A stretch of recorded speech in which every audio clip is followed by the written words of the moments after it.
Hello everyone, I welcome you all to my channel प्रेरयति। मैंने आपको लास्ट क्लास में बोला था आई कैन के वीडियो के टाइम पे कि come out with as many doubts as you can and will discuss and take up your doubts one by one. So when I went through the comment section, I saw that you all have a lot of doubts, be it how to prepare for 2021, how to start answer writing, how do we read NCERTs, how to prepare notes, and so many doubts you have come out with. So now I have decided to take up each of your doubts and then make a separate video on them so that you get a lot of clarity on each of your doubts. So today we will be discussing about what strategy you have to follow if you are preparing for Civil Services Exam 2021. So this is going to be a detailed strategy where we'll spread out and how we have to go month by month and what all we need to do. We will discuss in detail about how you have to prepare for 2021 exam. And also because I'm kind of I've been doing ICAN for so many months और English में बात करते करते मुझे थोड़ा वो ऐसा लगता है कोई formality हो रही है. So I want to keep this video more conversational and informal. तो मैं थोड़ा English और हिंदी दोनों का mix में use करूँगी so that I feel very informal and I feel at home. So let's start with the video. The whole video has been divided into 6 parts. तो पहले हम टाइमलाइन के बारे में डिस्कस करेंगे because before you start of with anything it's very important कि हमें timeline पता रहे क्योंकि हमें उसी टाइमलाइन के अंदर सारी चीज़ें ख़त्म करनी है. दूसरा विल डिस्कस अबाउट जो हमें चीज़ें कवर करनी है, सारी चीज़ें बैलेंस करके हमको चलना है वो उसके बारे में हम बात करते हैं. फिर we need to start with the basics and उसके बाद ही हम एडवांस चीज़ें पढ़ सकते हैं. Then how should be your daily routine, what should be your strategy, जिसमें मैं आपको बताने वाली हूँ 2 alternatives and you can choose either of it will work equally good for you. And lastly how important testing your self is and then will conclude with the video. सो पहले हम timeline की बात करते हैं. So if you are giving the exam in 2021 you have to remember the 2 most important dates. One being the 27th of June जब आप prelims दे रहे हो, फिर दूसरा है 17th of September जहाँ से आपका मेन स्टार्ट हो रहा है. So which means अगर आप अभी से आप सितंबर महीना छोड़ दीजिए, फिर if we start counting from October, तो prelims we have 9 months time and for mains we have nearly 11.5 months time. So accordingly it's very important कि हम ये पहले से ही सोच के रखें कि अपने पास इतना टाइम है. Accordingly we are going to strategise. So many people what they do is they start preparing without having an ultimate deadline. तो इससे क्या होता है, वो प्रिपेयर होते रहते हैं and then when the exam comes they feel that नहीं अंडर प्रिपेयर्ड है, फिर हम अगले साल देंगे, ये सारे डाउट्स आने लगते हैं. So now we will keep this deadline in mind और फिर हम उसके बाद बैकवर्ड स्ट्रैटेजी प्लान करेंगे.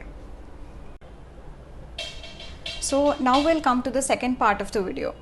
So the second part we are going to discuss is what are the things that we need to cover. So when we are planning for the things तो हमें ये ध्यान में रखना है कि हर चीज़ बैलेंस्ड रहे. फॉर एग्ज़ाम्पल जब हम 1 साल का टारगेट कर रहे हैं तो इट इज़ नॉट पॉसिबल कि हम सिर्फ प्रीलिम्स प्रिपेयर करें या फिर सिर्फ मेंस प्रिपेयर करें. एंड अभी से कुछ लोग ऐसा करते हैं कि अभी से प्रीलिम्स का प्रिपरेशन स्टार्ट कर दिया और जब प्रीलिम्स हो जाएगा जून में, उसके बाद for 3.5 months they will prepare for mains. So ये सही स्ट्रैटेजी नहीं है because you must always aim कि प्रीलिम्स और मेंस का इंटीग्रेटेड प्रिपरेशन करें. तो प्रीलिम्स और मेंस हमें दोनों चीज़ें याद रख के चलना है. और दूसरा ये है कि as much important the static portions are, जो पॉलिटी हो गया, हिस्ट्री हो गया, इकनॉमी हो गया, तो उतना ही इम्पॉर्टेंट करंट अफेयर्स भी होता है. तो करंट अफेयर्स का रोल सिर्फ प्रीलिम्स में नहीं मेंस में भी होता है. तो हमें प्रीलिम्स और मेंस दोनों के लिए स्टैटिक और करंट दोनों को साथ में लेकर के चलना है. तो किसी को एक डिस्प्रपोर्शनेट वेटेज दे करके एक को पूरा ही नेग्लेक्ट कर देना, ये काम हमें नहीं करना है. फिर तीसरा चीज़ हमें बैलेंस करना है जीएस और ऑप्शनल. तो कुछ लोगों को ऐसा लगता है कि ऑप्शनल है, मेरा बहुत ज़्यादा स्कोरिंग है, तो let me spend most of the day in the optional. फिर जीएस तो वैसे भी हो जाएगा, जनरल आंसर भी लिख दो तो I can manage the answers. तो ये वाला इंप्रेशन रहता है कि कुछ तो मैं लिख ही दूंगा. तो ये वाला अप्रोच बहुत गलत होता है बिकॉज हमें जीएस के लिए भी बहुत अच्छी तैयारी करनी है. इसलिए हमें जीएस और ऑप्शनल दोनों को भी साथ लेकर के चलना है and neither of the 2 should be neglected. फिर लास्ट ये आता है कि many people have the doubt, अभी मैं फ्रेशर हूँ, अभी से मैं पढ़ाई स्टार्ट कर रहा हूँ, तो मैं अपना राइटिंग प्रैक्टिस कब से शुरू करूँ, रिविजन कब करूँ. Some people are such that they keep on studying and studying and studying. At the end of the day फिर उनको लगता है कि मुझे तो कुछ याद ही नहीं है because they haven't revised well. तो as much important studying is equally important is revising. तो हमें रिवाइज करना है, फिर उसको हमें पहले तो रीड करना है हमें, ताकि हम कंटेंट बिल्ड करें। उसके बाद हमें उसको रिवाइज करना है ताकि वो कंटेंट रिटेन रहे हमारे दिमाग में। फिर हमको प्रैक्टिस करना है, be it MCQs for prelims और आंसर राइटिंग फॉर मेंस। तो हमें प्रैक्टिस करना है and we have to learn whatever we have read and revised and retained in our memory. तो वो हम कैसे पेपर पे उतार पाए, because at the end of the day paper में जो जा रहा है वही है जो इवेलुएट होकर के आता है। सो ये 4 चीज़ें हैं जो हमको बैलेंस करके हमको कर चलना है, and these are the 4 important things जो आपको हमेशा से माइंड में रख के चलना है, नो मैटर व्हाट। सो अभी जो नेक्स्ट चीज़ what we are going to cover is the basics. So how are we going to cover the basics? जहाँ तक UPSC एग्ज़ाम की बात है, the syllabus is very voluminous. तो कई बार ऐसा होता है कि what is not required we are studying that and we are spending our time and energy on what is not required and what is not in the syllabus. तो इस exam में सबसे ज़्यादा इम्पॉर्टेंट ये है to know what is not required to be studied. तो ये सबसे मेजर पार्ट हो जाता है, and for this the most important thing to do is to be well versed with the syllabus of the exam. Be it prelims का syllabus हो या GS सारे 4 पेपर्स का सिलेबस हो या ऑप्शनल का, वो सब रटा हुआ होना चाहिए। It has to be imprinted in your mind. So keep a photocopy of the syllabus, paste it on your study desk in front of you so that it is always visible to you. And when you keep on seeing that कि कुछ दिनों बाद वो एकदम आपके दिमाग में बैठ जाता है. So that is very important, क्योंकि अब जैसे आप न्यूज़पेपर पढ़ते हैं तो कोई टॉपिक आता है आपके सामने, तो you have to know clearly कि ये टॉपिक सिलेबस के कौन से पेपर का कौन से सब टॉपिक के अंदर ये टॉपिक आता है. तो accordingly only you can make your notes. तो सिलेबस आपका बहुत अच्छे से आपको पता होना चाहिए कि this is what I am going to study and this is what is required to be studied. इसके अलावा मुझे और कुछ नहीं पढ़ना है. ठीक है, तो ये आपको बहुत अच्छे से समझ में आना चाहिए. फिर दूसरा ये है कि you have to start from the basics always. ये नहीं कि पहले ही आपने पूरा जो हाई लेवल का बुक होता है वो आपने उठा लिया पढ़ने के लिए without even knowing the basics. तो NCERT से स्टार्ट करना है बेसिक्स एकदम अच्छे से, so that our foundation is very strong. तो इसके लिए हमको पढ़ना है 6th to 12th स्टैंडर्ड की सारी NCERTs we have to read. And जब ये पढ़ना तो फिर आप उसमें अलग से मार्क करके रखना कि प्रीलिम्स के लिए ये इंपॉर्टेंट है तो अलग कलर में मार्क कर लिया, फिर मेंस के लिए इंपॉर्टेंट है तो वो अलग कलर में मार्क कर लिया. Similarly for optional what is important, mark it in a different colour. तो ऐसे करके आप उसको सिस्टमैटिकली पढ़ेंगे. और NCERTs में if you have seen, if you have flipped through the pages, तो आपने देखा होगा साइड में एक बॉक्स बना के उसमें कुछ इन्फॉर्मेशन दे रखा है, फिर नीचे एक बॉक्स बना है उसमें कुछ है. तो these information add a lot of value to your answer.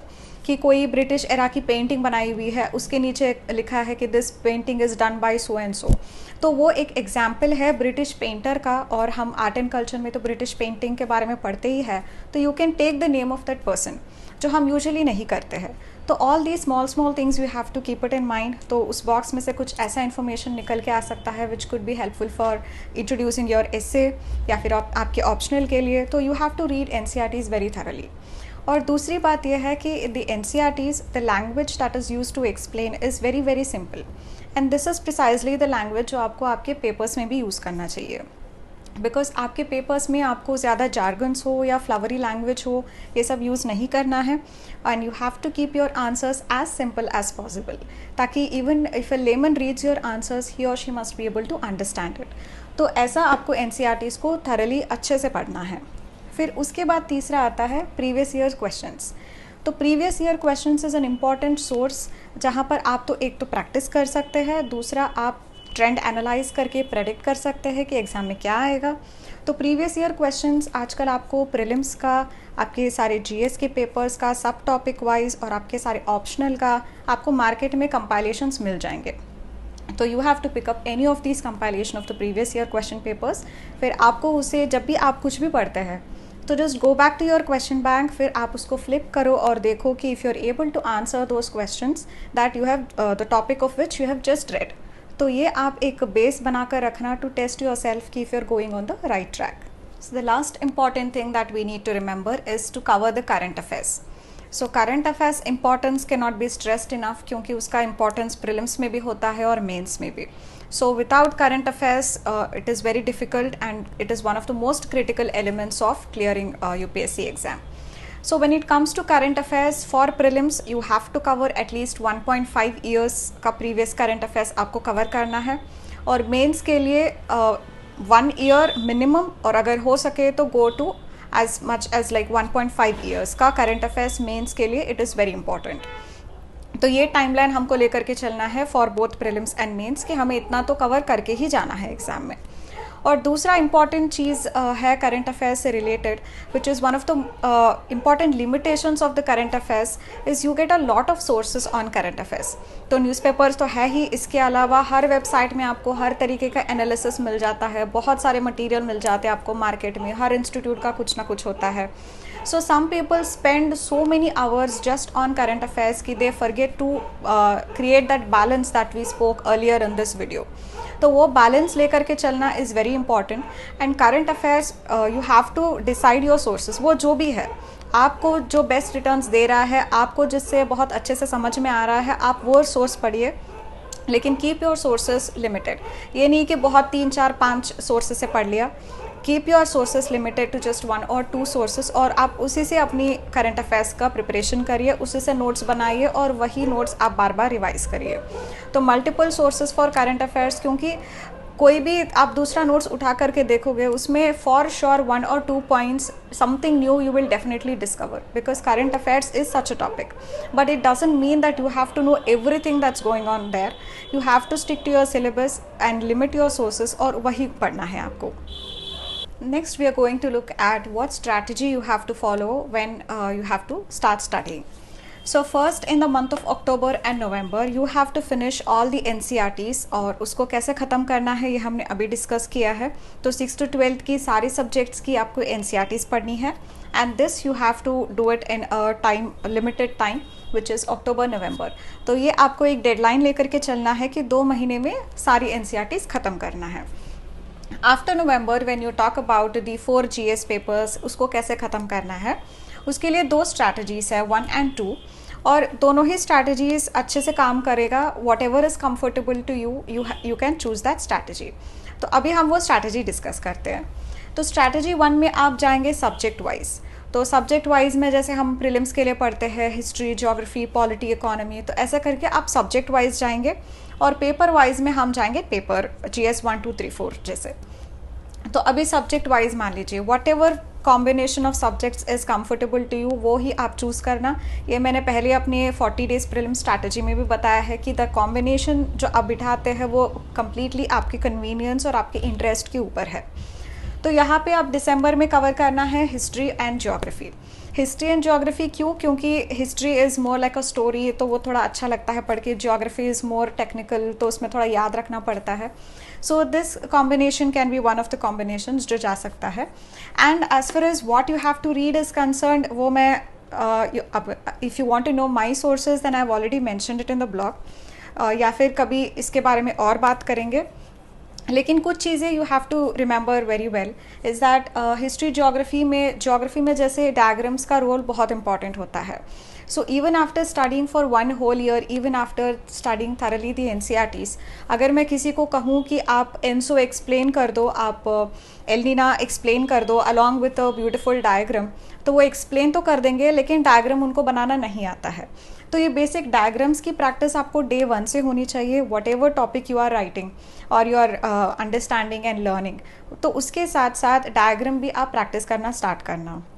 तो अब जैसे ट्रॉपिकल साइक्लोन्स है, तो कोई भी एक्सप्लेन भी आपको पूरा अच्छे से कर देगा कि ट्रॉपिकल साइक्लोन ऐसे बनता है, ऐसे होता है, ऐसे होता है, लेकिन डायग्राम इज़ अगेन एक ऐसा चीज़ है जिसमें many of the aspirants they don't turn out to be good.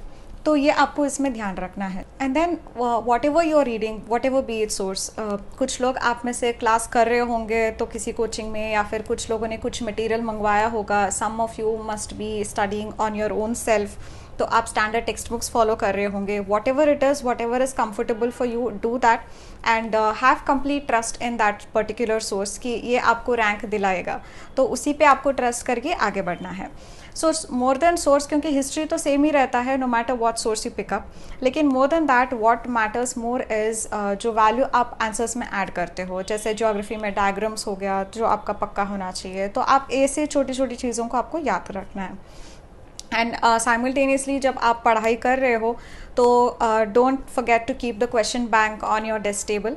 तो वहाँ पे आपको प्रीलिम्स में उस टॉपिक से कौन से MCQs आए हैं, क्या वो आपसे बन रहा है, ये देखना है।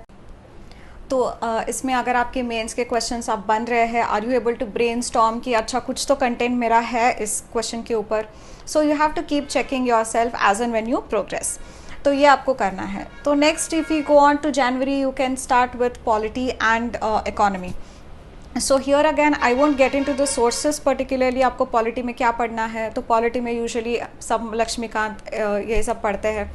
तो more important than the sources you have to take care of again few important things कि जैसे जब मेंस का आप आंसर लिखते हैं तो mentioning the articles in the constitution वो बहुत इंपॉर्टेंट है.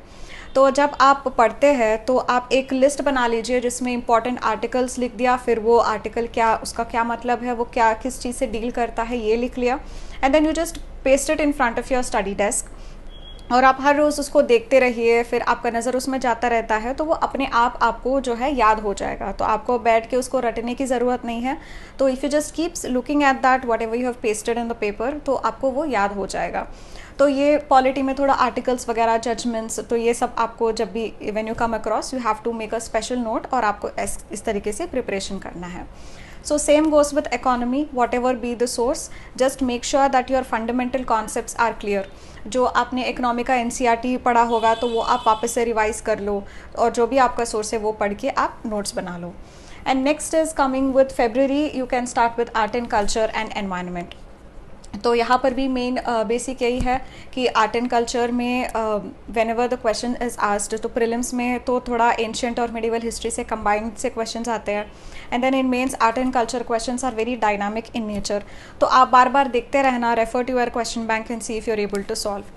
तो आपको ये सब करना है. And then in the month of March you have covered most of the subjects. Whenever you have covered the subjects, आप में एक कॉन्फिडेंस भी आएगा कि अच्छा मैंने जो प्रीलिम्स के लिए स्टैटिक चीज़ें हैं वो सब तो मेरा एक बार हो चुका है. And then from now on I will only have to revise for prelims. तो प्रीलिम्स के लिए भी आपका कॉन्फिडेंस बना रहेगा कि एक बार मेरे सारे सब्जेक्ट्स स्टैटिक वाले हो चुके हैं. So that confidence you will be having. तो मार्च में आपका ज़्यादा कुछ रहता नहीं है. तो मार्च मंथ आप एक बफर की तरह लेकर के चलना, विच यू कैन यूज़ कि अगर मान लीजिए आपका कोई NCERT इन 2 महीनों में ख़त्म नहीं हो पाया या कोई सिलेबस आपका इन 3 महीनों में कुछ रह गया, तो आप ये सारे जो बैकलॉग्स है वो सब आप ख़त्म करने के लिए मार्च को यूज़ कर सकते हैं. एंड देन प्रीलिम्स के बाद जब आप मेंस की तैयारी करेंगे तो मेंस के सिलेबस के कुछ ऐसे पार्ट्स हैं जो आपके प्रीलिम्स के सिलेबस में नहीं है. फॉर इंस्टेंस वर्ल्ड हिस्ट्री हो गया या पोस्ट इंडिपेंडेंस कंसोलिडेशन हो गया. तो इन द मंथ ऑफ मार्च आप रोज़ 1-2 घंटा दे करके आप ये सारी चीज़ों को आप ख़त्म कर सकते हैं. सो बिकॉज आप वर्ल्ड हिस्ट्री और पोस्ट इंडिपेंडेंस को अगर आप हर रोज़ 1-2 घंटा ही दे रहे हैं तो you have time left with you, जिसमें आप थोड़ा सा बैकलॉग ख़त्म कर लो और थोड़ा सा आप स्लोली प्रीलिम्स के लिए भी स्टार्ट कर दो. क्योंकि प्रीलिम्स हमारा है 27 जून को, तो मार्च को आपको आधा दिन मिल गया प्रीलिम्स के लिए. फिर उसके बाद अप्रैल, मई, जून, तो you have almost 3.5 months with you, which is more than good, which is more than enough for preparing for prelims. तो ये आपकी हो गई सब्जेक्ट वाइज की स्ट्रैटेजी. सो दूसरा आपके पास एक ऑल्टरनेटिव स्ट्रैटेजी है which is to go by paper.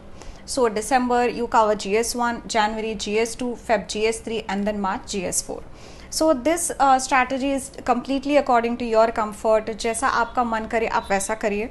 And then if you are following the paper wise strategy, आप ये याद ज़रूर रखना कि यहाँ पे लिख तो दिया है दिसंबर में GS1. So GS1, 2, 3, 4 is according to the main syllabus. लेकिन जब आप GS1 में हिस्ट्री पढ़ रहे हो या ज्योग्राफी पढ़ रहे हो, डोंट फॉरगेट कि आपको इंटीग्रेटेड प्रिपरेशन करना है. और साइमल्टेनियसली जब आप GS1 कवर कर रहे हो from the mains point of view, you also have to cover from the prelims point of view. So the approach is the same. Keep referring back to your previous questions, try to solve questions to see अगर आपका बन रहा है कि नहीं है. So the approach remains the same. It's just that आपका दिसंबर में पूरा एक GS1 का पेपर ख़त्म हो जाना चाहिए.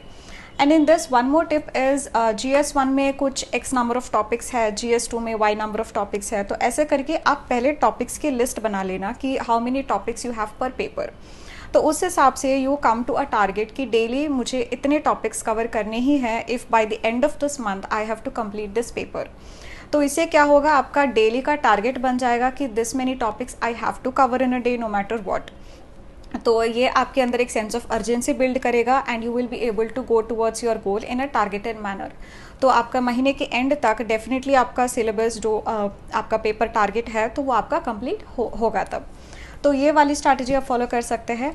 And then as far as GS4 is concern, उसमें मैंने तो खासकर नहीं पढ़ा था, जबकि मेरे GS4 में अच्छे नंबर आए थे।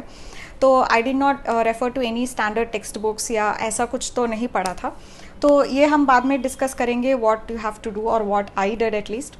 तो इसमें मार्च में आपको बहुत ज़्यादा टाइम बच जाएगा if you are taking GS4, क्योंकि आप दिन में मान लीजिए GS4 if you are studying just 2 hours a day, फिर आपको पूरा दिन बचा रहेगा जब आप अपना प्रीलिम्स की तैयारी स्टार्ट कर सकते हैं। If you are feeling little scared और इनसिक्योर अबाउट योर प्रिपरेशन, तो आप प्रीलिम्स के जो आप टाइम दे रहे हैं आप वो इंक्रीज़ कर दीजिए।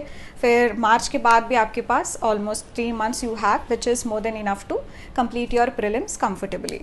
तो ये दोनों स्ट्रैटेजी में से आपको कौन सा भी सूट करे आप कर सकते हैं। तो ऐसा कोई हार्ड एंड फास्ट रूल नहीं है। अगर आप इसमें से भी आपको मिक्स एंड मैच भी करना है तो अभी आप कर सकते हैं।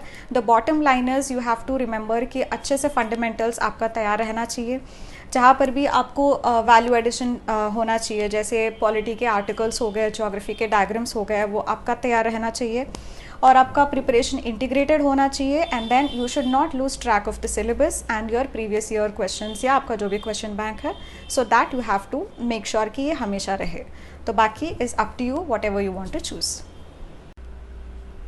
सो next will be discussing what should be your ideal daily routine. तो यहाँ पे मैं अज्यूम कर रही हूँ कि आप फुल टाइम प्रिपरेशन कर रहे हो, तो वर्किंग प्रोफेशनल्स को कैसे मैनेज करना है ये we will see this some time later. तो डेली रूटीन में आपको 4 चीज़ों पे आपको ध्यान हमेशा रखना है। आपके स्टडी आवर्स क्या होने चाहिए, and there has to be sufficient rest, you have to give time for your fitness, और weekend has to be given for rejuvenation and revision. तो जब हम स्टडी आवर्स की बात करते हैं, as we have already discuss कि current affairs आपको मल्टीपल सोर्सेस से नहीं पढ़ना है। Whatever be your source, you have to complete that with in a time of 2 hours। तो डेली के उस दिन के करंट अफेयर्स को कवर करने के लिए 2 घंटे से ज़्यादा नहीं लगता है। Even if you are reading the newspapers, going through ICAN or any of your source, 2 घंटे से ज़्यादा नहीं लगता है करंट अफेयर्स में। So you have to limit yourself, draw a line कि 2 घंटे में मुझे अपना सब करंट अफेयर्स ख़त्म करना है। सेकेंड थिंग इज़ जब हम मेंस की बात करते हैं तो you have to write in a day 2 papers, जो each paper is going to be of 3 hours। So you have to tune and program your mind कि आपका माइंड 3 घंटों के लिए कंटिन्यूस कॉन्सेंट्रेट एंड फोकस कर पा रहा है। तो हम पूरे दिन को ऐसे बांटेंगे कि हम 3-3 घंटे की सिटिंग्स लगाएंगे। तो the first sitting will have to be for 3 hours, जिसमें आप सब्जेक्ट 1 पढ़ रहे हैं, या फिर अगर आप पेपर वाइज चल रहे हैं तो आपका जो भी पेपर आपने चूज़ किया है वो आप पढ़ रहे हैं। फिर next 3 hours you are going to study your subject 2, and then you have to spend 3 hours on your optional. तो अब अगर मेरी बात करें तो I would spend the morning 7 to 9 on current affairs, then 11 to 1, 10 to 1 on subject 1, and then 2 to 5 on subject 2, and then 6 to 9 on optional. That is what I used to do. फिर इसके अलावा भी रात को आपके पास 1 घंटा बच जाता है। So if you want to do something in that, तो आप थोड़ा कुछ रिवाइज कर लो या कुछ वीडियोस देख लो, आप जो भी आपको करना है आप कर लो। तो minimum in a day 11 hours तो आपको पढ़ना ही पड़ेगा इतना। तो आप इतना कर लो, that will be more than sufficient. तो rest of the time you can relax and enjoy. फिर आते हैं रेस्ट की बात। Rest, you have to rest at least, not I would not say at least, I was a person who use to sleep a lot. तो आपको at least तो 6 hours करना है, लेकिन एट मैक्स आप 8 hours you have to sleep in a day. That is very important for me. अगर मैं 8 घंटे से कम मैं सोती थी तो मुझे सर में दर्द होता था, या फिर जो मैं पढ़ती थी वो मुझे अच्छे से समझ में नहीं आता था। I would forget it sooner. तो आपके दिमाग को to consolidate whatever you have read in the 11 hours of the day, तो आपके मेमोरी में उसको कंसोलिडेशन होने के लिए you have to give sufficient rest to your body and mind.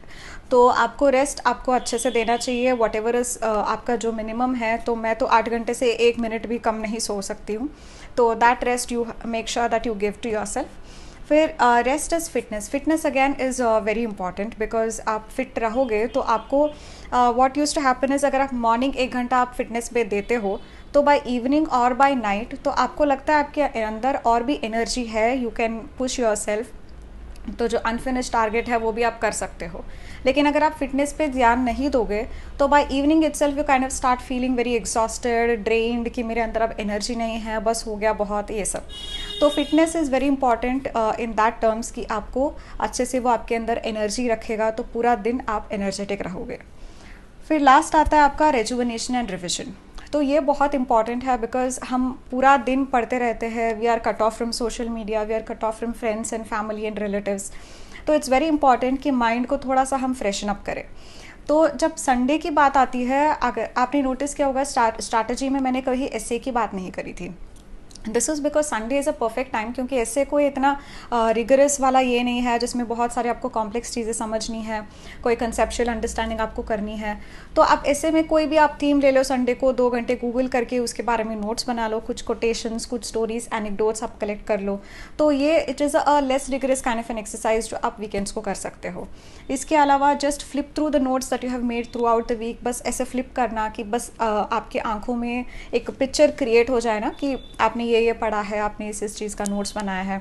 तो ये आप रिविजन कर सकते हैं। And then after you finish your lunch and let's say post 3 or 4 o'clock, so give yourself that time to rest completely and relax. तो relaxation के बहुत सारे तरीके होते हैं। आप या तो मूवी देख लीजिए या बाहर चले जाइए, कुछ अच्छा खाना खा लीजिए, घर वालों से बात कर लीजिए, फ्रेंड से बात कर लीजिए। आपको जो करना है आप वो करिए, मेडिटेशन कर लीजिए, अपनी हॉबी पेंटिंग, सिंगिंग, जो भी आपको करना है वो करिए। But trust me, this is very important, क्योंकि आप बिना रेजुवेनेशन के आप 1 महीने चलोगे, 2 महीने चलोगे, उसके बाद you are bound to crack. तो आप क्रैश हो गए, उसके बाद फिर आपका पूरा एक हफ्ता जाएगा कि मेरा मोरल डाउन है, मैं नहीं पढ़ पा रहा हूँ, ये वो। तो इसीलिए it is better if you want to be consistent, क्योंकि इस एग्ज़ाम में कंसिस्टेंसी बहुत ज़्यादा मायने रखता है। तो you give yourself a break every weekend. कुछ घंटों का आप खुद को ब्रेक दीजिए, अपने दिमाग को थोड़ा शांत कीजिए। So from Monday onwards again you will be rejuvenated, कि आपके अंदर एक फ्रेश एनर्जी होगी कि this is a new week and then I look forward to accomplish so many targets in this new week. तो ये rejuvenation is again very important. So this is your ideal daily routine जो आपको follow करना चाहिए। Next will see what should be your revision plan. There is usually a tendency, जब हम तैयारी करते हैं तो हम पढ़ते जाते हैं and in fact when I started off the preparation I usually had the tendency to feel कि मैं रिवाइज कर रही हूँ तो मैं टाइम वेस्ट कर रही हूँ, रादर इस टाइम में मैं कुछ और पढ़ लेती, क्योंकि बहुत कुछ तो है पढ़ने के लिए। लेकिन ये नोशन बहुत ज़्यादा गलत होता है, because without revision you will always have a feeling कि मैंने कुछ नहीं पढ़ा है और मुझे कुछ नहीं आता है। So if you are the one, अगर आपके माइंड में भी यही थॉट्स चल रहा है, तो then surely you are the person who is not revising enough. तो आपको रिविजन पे ज़्यादा ध्यान देना है। So as far as we talk about revision, तो इसमें एक बहुत सारी साइंटिफिक स्टडीज़ ने भी ये बोला है कि when you read something and if your brain reads the same thing with in a span of 24 hours, तो वो आपके मेमोरी में ज़्यादा अच्छे से रजिस्टर हो जाता है। So this is precisely what I want you all to do. अगर आप मान लीजिए सुबह से आप रात तक तो पढ़ ही रहे हैं, तो मैंने जब बोला था कि आपके पास फिर भी 1 और घंटा बच सकता है रात को, अगर आप कुछ करना चाहे, कुछ रिवाइज करना चाहे तो। So that time you can utilize to just flip through your notes जो कि आपने पूरे दिन में बनाया होगा। So even if your brain and your eyes kind of brushes through the content that you have read throughout the day, तो उसके मेमोरी में थोड़ा अच्छे से रजिस्टर वो हो जाता है और ज़्यादा अच्छे से इम्प्रिंट हो जाता है। सो एक आपको ये थंब रूल मान के चलना है कि with in a span of 24 hours I am going to revise. या तो आप उसी दिन रात को थोड़ा पेजेस फ्लिप करिए, just have an eye on everything that you have gone through the whole day, या फिर मेक इट अ पॉइंट कि when you are starting your day the next day, जब आप सब्जेक्ट 1 की 3 घंटे की सिटिंग लगा रहे हैं, तो आप you just spend the first 10-15 minutes brushing through the notes that you have made the previous day. तो this ensures that you are having a re-look at the same thing within a span of 24 hours। तो वो आपकी memory में ज़्यादा देर तक आप retain करोगे और आप उसको रिट्रीव भी कर पाओगे। तो ये एक थंब रूल बनाना है कि 24 आवर्स के अंदर you have to go through the same content again. The second thing is, as already we have discussed कि weekend we have to keep it for revision. तो वीकेंड जो अब फर्स्ट हाफ की जब हम बात कर रहे थे, when you are spending let's say 1 or 2 hours on preparing an essay theme, the remaining time till your lunch, post lunch 3 or 4, you have to spend your time on revision। तो weekend revision is very important. जब आप पूरे हफ्ते जो भी आपने पढ़ा होगा, so you just having an eye on everything कि ये मेरा हो चुका है। And that's very important to keep a track also कि आपका कितना कंप्लीट हुआ है, कितना रहता है, कितना आपका बैकलॉग है, ये सब के लिए दिस इज़ वेरी इंपॉर्टेंट। तो वीकेंड रिवीजन आपको करना है और फिर नेक्स्ट आपको करना है कंप्लीशन पे। अगर मान लीजिए आपका एक सब्जेक्ट खत्म हो गया या आपका एक GS1 या 2 जो भी पेपर है वो खत्म हुआ है, then that is the right time when you have to go through the entire paper again. Give it 2-3 days, no doesn't matter. So if you are giving 2-3 days और एक बार पूरा सब्जेक्ट खत्म होने के बाद you have to revise the same subject again in a matter of 2-3 days। क्योंकि आप सोचिए प्रीलिम से पहले in that one single day, the day before the prelims, you have to revise like 8 subjects, and for mains it is even more difficult because previous day you will be like revising 5 to 6 subjects. सो इसकी practice कहाँ से होगी? ऐसी होगी कि आपको इतना आपने रिवीजन कर लिया है कि बाद में अगर मैं आपको बोलूँ कि ज्योग्राफी 1 घंटे में रिवीजन करना है, हो जाएगा, तो हाँ वो हो जाना चाहिए। So that's how it should be. So at the end, after you have finished studying, let's say history or geography, तो आप उसको बैठ जाइए 2-3 दिन आप उसको दीजिए। जो आपने 15 days में पढ़ा होगा तो वो आप 2-3 दिन में उसको फिर से अच्छे से रिविजन कर लीजिए। So that kind of revision upon the completion of a subject or a paper is again very important. तो इससे आप देख रहे हैं कि 3 बारी तो आपका रिविजन हो चुका है। So this 3 times revision before you actually start the process of revision is very important. जब आप रिविजन स्टार्ट करोगे ना, तब आपको लगेगा कि मेरा तो ऑलरेडी 3 times रिविजन हो चुका है and I already remember most of the things. So this revision plan you have to follow mandatorily without ignoring the importance of revision. So this is the last part of the video और हम यहाँ पे discuss करेंगे कि हमें खुद को test कैसे करना है। So if you remember the first part of the video, जब मैंने डिस्कस किया था these are the various things we are going to be discussing, तो मैंने बोला था हमें RRP वाला ये प्रैक्टिस करना है। रीड करिए, फिर रिवाइज करिए और फिर प्रैक्टिस करिए। तो practice definitely it's like all these things are equally important, so nothing is less important compare to the other. फिर आपको टेस्ट कैसे करना है? एक ये है कि आपको डेली प्रैक्टिस करना ही है, because that gives you a very good way of keeping track of your self कि आप सही जा रहे हैं कि नहीं। तो आप जब भी कुछ भी पढ़ रहे हैं तो प्रीवियस ईयर्स का या आपके टेस्ट सीरीज़ का MCQs उठा करके देख लीजिए, प्रीवियस ईयर का कोई या आपके टेस्ट सीरीज़ का मेंस का क्वेश्चन उठा करके देख लीजिए कि if you are able to solve, if अगर आपके पास वो आंसर लिखने का कंटेंट है भी या नहीं।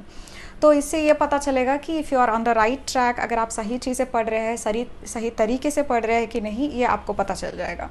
एंड इवेंचुअली आपको यही करना है कि आप जा कर के लिखोगे ही, MCQ सॉल्व ही करोगे। तो it is very good that you prepare your self and keep your self exam ready from the first day itself. तो ये आपको प्रैक्टिस करना है। And many people they ask, they feel that since when should I start writing the answers, so first let me build the content और उसके बाद मैं शुरू करूँगा, अभी तो मुझे कुछ आता ही नहीं है, मैं लिखूँगा क्या?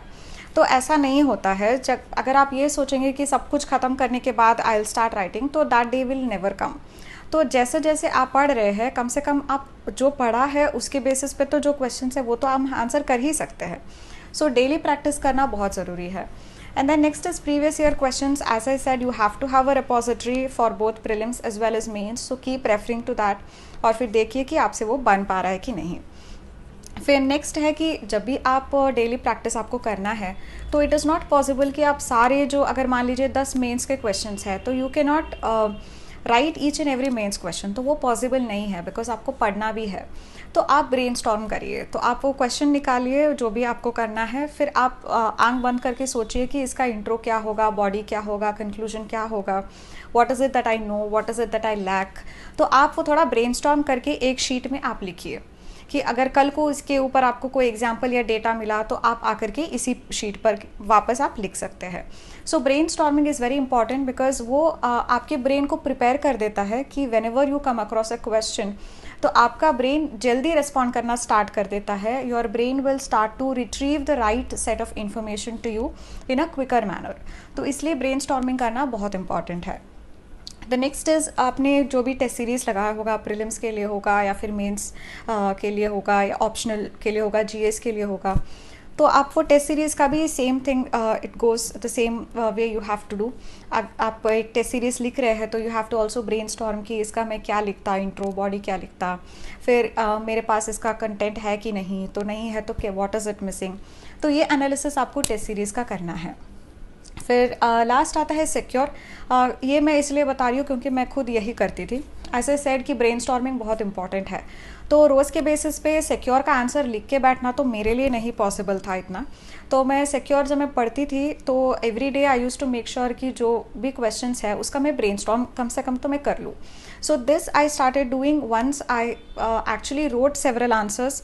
तो जब आंसर्स लिख लिख के एक स्टेज आ गया जब मुझे लगा कि आंसर तो मैं अब लिख दूंगी, but I still have to be in touch with the questions and I still have to give my brain more practice कि वो मुझे जल्दी से रिस्पॉन्स करे। तो इसलिए मैं सिक्योर के क्वेश्चंस को लेकर के ब्रेनस्टॉर्म करती थी कि इसका कैसा कैसा मेरा आंसर का स्ट्रक्चर रहेगा। So that helped me a lot, क्योंकि एग्जाम में आपको विद इन नो टाइम आपका माइंड, आपका जो ब्रेन है वो रिस्पॉन्ड करके आपको सारी राइट इन्फॉर्मेशन आपको याद दिला देता है। So this is how you have to keep your self exam ready from the day one itself, and this is how you have to test your self. तो फिर just to summarise this video, आज हमने देखा है कि आपको 2021 के लिए अगर प्रिपेयर करना है तो आपको क्या स्ट्रैटेजी फॉलो करना है। तो सबसे पहले आपको सिलेबस वगैरह बेसिक चीज़ें आपको रेडी रखनी है। आपको उससे भी पहले टाइमलाइंस पता होना है कि दिस इज़ द एंड और तब तक मेरे को अच्छे से तैयारी करना है।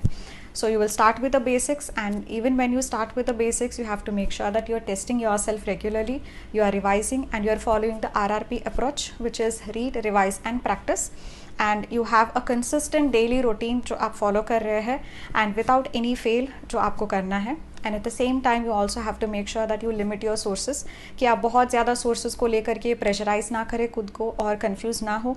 आपके माइंड में एक क्लैरिटी हो कि ये चीज़ है तो इसके लिए ये पढ़ना है, इसको ये रिवाइज करना है। तो दैट इज़ इट। तो meet you soon again in the next video. Thank you.